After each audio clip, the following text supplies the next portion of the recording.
8h49 et vous êtes toujours en direct sur TV Finance et Boursorama. Nous sommes à présent en plateau avec Jean-François Faure, le président fondateur d'Aucoffre. Bonjour Jean-François. Bonjour.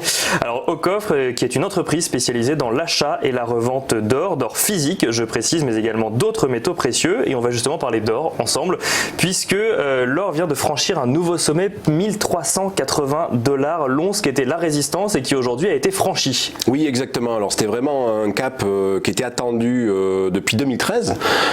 Donc depuis l'été 2013, on n'avait pas franchi 1380-1400$. Donc c'était un point important. C'était une résistance. Donc si on parle d'analyse technique, c'était vraiment toujours un point sur lequel on venait buter comme une forme de plafond de verre et qui a été enfoncé ou dépassé la semaine dernière et qui devient tout à coup, là, en tout cas à court terme, une forme de support sur lequel on pourrait s'appuyer en cas de repli. Alors un petit rappel, parce que des fois je vois souvent dans la presse quelques erreurs, une once d'or ce n'est pas 28 grammes mais 31 grammes 10.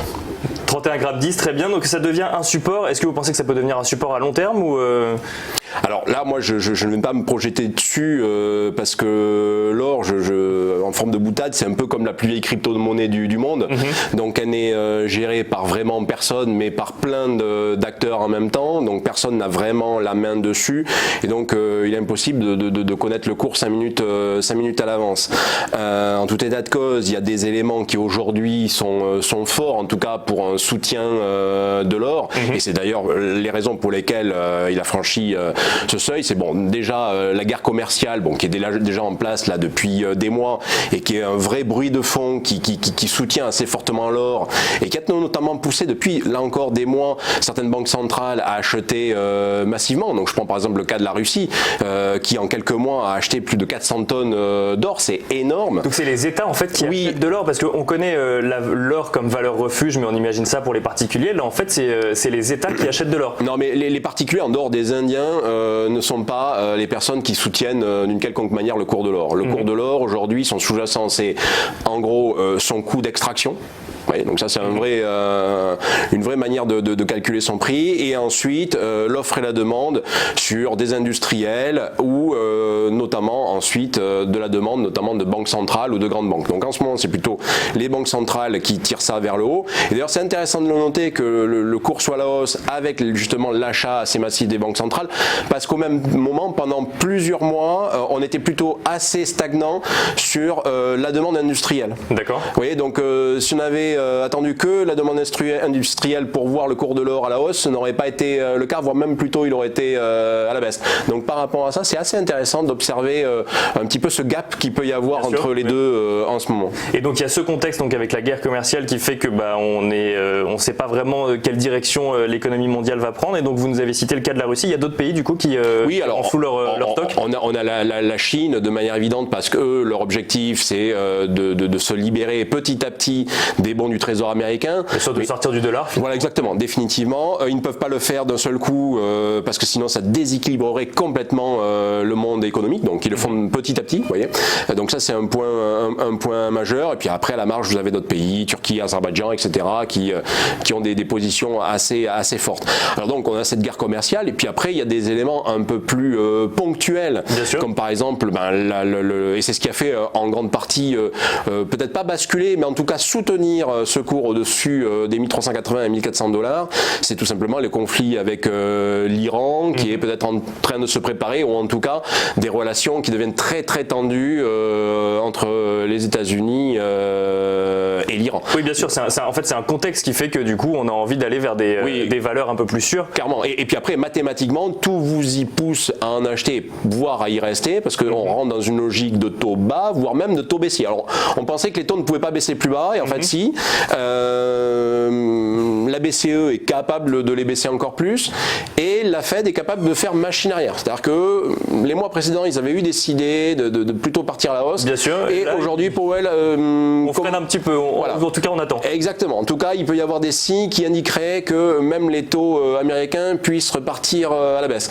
Donc, des taux qui partent à la baisse, ça veut dire que vous n'avez plus de rendement, ou en tout cas des rendements qui sont assez faibles, voire même négatifs. Bien sûr, oui. Alors, même si l'or, lui, ne produit pas d'intérêt, hein, c'est très bête sur ces aspects-là, en tout état de cause, c'est peut-être une alternative que considèrent beaucoup de personnes. Et au final, et là c'est sur le levier en tout cas de cette hausse, cette baisse ou cette stagnation des taux d'intérêt bas entraîne en fait une perte de valeur des monnaies, et là essentiellement dollars et euros. Et donc là c'est le lit ou le terrain idéal pour un or relativement fort, taux d'intérêt bas, monnaie faible, c'est le combo gagnant. Et alors pourquoi ça rassure l'or? Parce qu'effectivement il y a le côté tangible, et c'est parce que ça permet de sortir justement des devises actuelles? Oui, alors voilà, exactement, c'est un peu comme je disais tout à l'heure, c'est un peu la plus vieille crypto-monnaie, parce que personne aujourd'hui n'est capable entre guillemets, de le manipuler, comme en tout cas,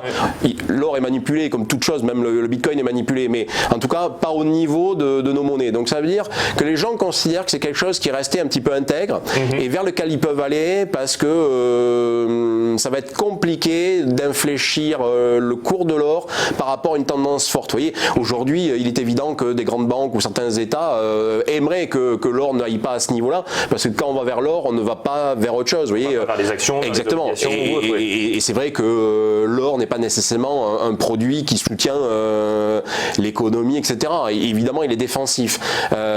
Pour autant, ceux qui détiennent de l'or sont les gens qui font redémarrer l'économie quand ils en ont à vendre à la fin d'une crise grave. Donc voilà, il faut trouver cet équilibre, et l'or permet de le trouver.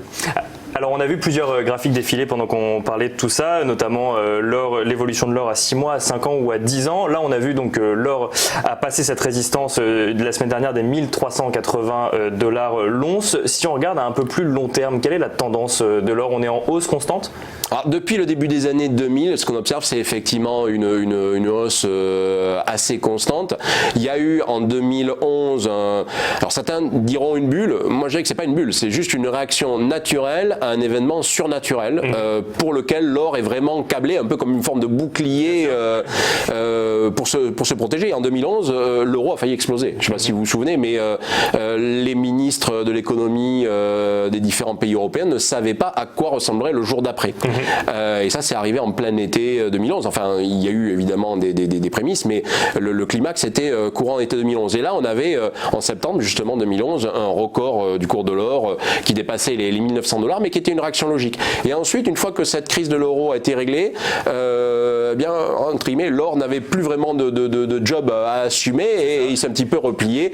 Et c'est ce qui s'est passé après assez fortement en 2013, puisqu'au début, avril 2013, on avait perdu à peu près 30% en moins de 15 jours. Mais voilà, on remballe les armes en fait. Vous voyez, donc pour moi, c'était pas considéré comme une bulle, c'était une réaction naturelle. Une bulle, généralement plutôt une réaction surnaturelle ou suramplifiée à des fois même des événements qu'on n'arrive même pas à identifier. Là, l'événement était clairement identifié et la réaction était parfaitement naturelle. Et donc comme aujourd'hui finalement, où en fait on a un contexte un petit peu incertain, où on comprend que c'est ce qui explique pourquoi l'or augmente aujourd'hui. Exactement.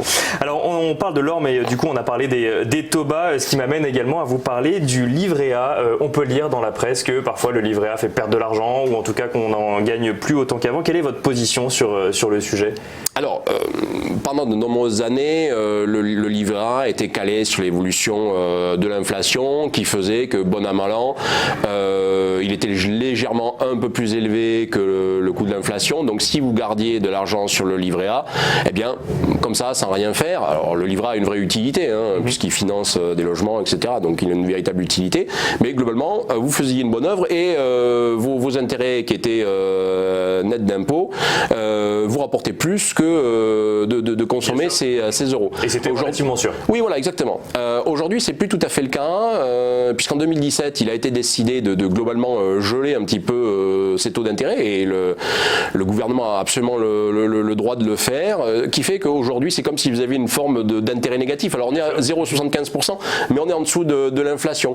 Donc, quelqu'un qui met de l'argent sur le livret A, c'est comme s'il avait décidé de payer des frais de garde pour conserver ses euros. Ce qu'on n'a pas forcément sur un compte courant déjà. Donc Alors, ce qu'on n'a pas nécessairement sur un compte courant et qui malgré tout d'ailleurs revient aussi quelque chose plutôt vu de manière très positive par les gens. On a fait un sondage récemment et dans le trio de tête, on a donc l'immobilier évidemment, l'assurance vie et l'argent sur un compte. Vous voyez, dans les épargnes préférées des Français. Qui repasse devant le livret A du coup. Alors non, qui ne passe pas devant le livret A parce que le livret A est un petit peu devant tout le monde, mais dans l'opinion positive des Français, on a quand même l'argent sur un compte, alors qu'avant c'était plutôt en bas d'intérêt et l'or arrive juste après. Donc c'est assez intéressant et c'est assez en phase avec ce qu'on voit même au niveau des États, puisqu'aujourd'hui vous avez des grands investisseurs qui sont capables de payer pour acheter de la dette allemande ou récemment de la dette française. Donc c'est ce que je vous disais, vous voyez, on est prêt à payer comme des frais de garde pour conserver notre argent, ce qui est pourtant quelque chose de très connu dans l'univers de l'or, mais l'or est une matière, en tout cas dans notre cas physique et avec un ratio de 100%, c'est-à-dire que si on vous achète 100, vous avez 100 dans les coffres.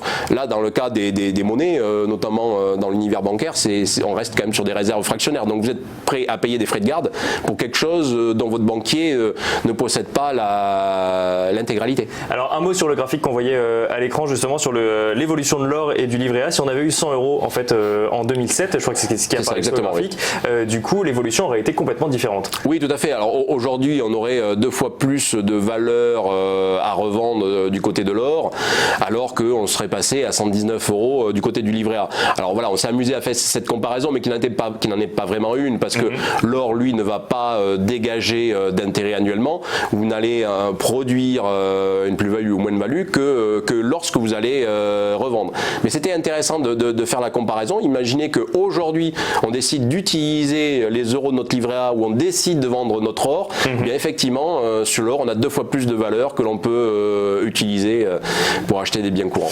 Pour conclure, Jean-François Faure, l'or est la plus vieille crypto-monnaie du monde, la plus récente en tout cas, ou celle dont on parle le plus, s'appelle Libra. Aujourd'hui, elle est sortie par Facebook. Qu'est-ce que ça vous inspire ? Écoutez, moi je trouve ça génial parce que je considère qu'aujourd'hui, et c'est un événement pour moi aussi majeur que ce qu'on a pu connaître avec Bretton Woods ou les accords de la Jamaïque, c'est qu'il se passe quelque chose sur le plan monétaire.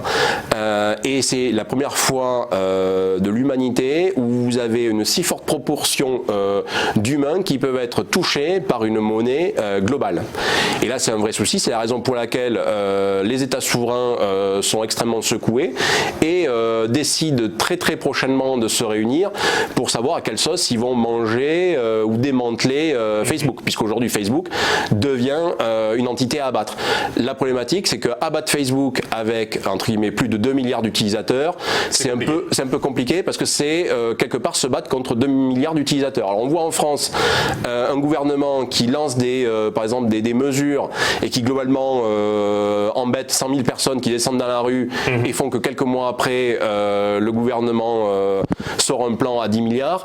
Alors imaginez si on agace 2 milliards de personnes dans le monde, je pense que ça va pas le faire. Ça va être compliqué. Bon, on suivra ça du coup dans les prochaines semaines, voire les prochains mois, voire les prochaines années. Merci beaucoup Jean-François Faure et je rappelle que vous êtes le président fondateur d'Ocoffre.